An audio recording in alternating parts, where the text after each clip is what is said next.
Morning. Welcome to day 14 of our 21-day video challenge. So this is our 21 Mastering My Money Mindset challenge.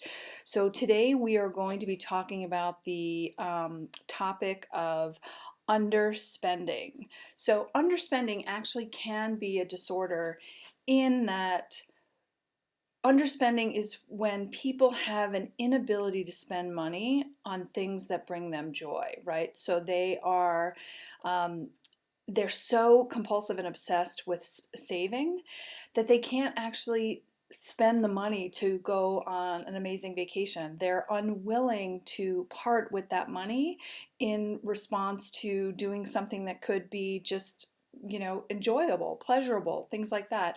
It might be someone who's obsessed with underspending to the point that, they don't go to the doctor because they don't want to pay the $15, copay. So underspending is unhealthy when done to an extreme. Underspending is not just a good saver. Underspending is not just being frugal. Underspending is having the inability to spend money on things that are important and that are valuable either for your health or your personal enjoyment or for your rest and relaxation. So what I want to do is I want you to explore if there is any place in your life, any time in your life when you were in that rhythm of underspending, where you could not bring yourself to spend money on yourself that could be, considered, just pleasurable or selfish or whatever. I remember dating somebody and I was telling him how, I loved my trip to Antarctica and it was amazing. And he said, well, how much was that? And I said, it was probably like $12,000. He goes, $12,000 just for you, just for your vacation? And I said, yeah.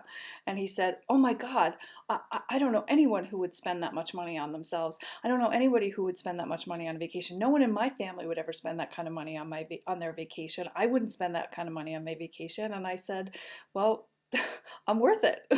Why wouldn't I spend it? I wanted to go. It's an amazing experience. I'm totally worth it. I have the money. I'm going, So look into your heart of hearts, look into your history, look into your spending habits and see if there have been moments in time when you were underspending, you refused to spend money on things that were important to you. I always find it fascinating. I talk to different people, about, holistic healing and being on the healing journey of healing your emotional wounds and your spiritual growth and self-development and things like that. I remember one friend saying like, oh, how much was that Tony Robbins weekend? And I said, I think it was like, $600 for the weekend for 3 days. And the person was floored that I would spend $600 to go away just, to a conference to learn. I have other friends who I'd say, you should really go to this healer. She's amazing. She was extraordinary for me. I had incredible benefits, whatever. Meanwhile, the person just gave me, spent 20 minutes complaining about things going on in their life. And they're like, well, how much is it? And I'm like, oh, she's probably like $150 an hour or $220 an hour or whatever.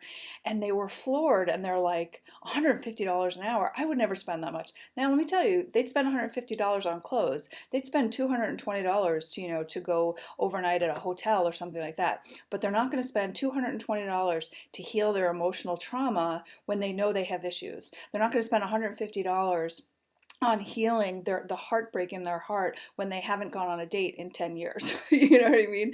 So look at your own life and acknowledge if there's anywhere in your life where you have refused to spend on things that really are important, but you weren't willing to acknowledge it. You weren't willing to put your money there.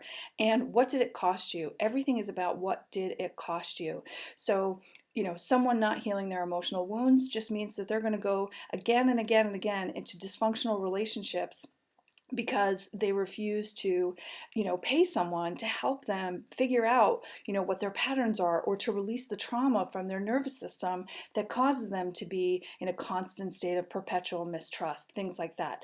You know what I mean? What did it cost you not taking a vacation for the last 5 years because you're a workaholic?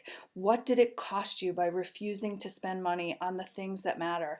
And it's not just the mortgage and the bills that matter. Your health matters, your pleasure matters, your recreation variation matters, right? So think about that now, do the exercise, and I look forward to seeing how it works out for you, and I like to hear your results. Thanks, bye.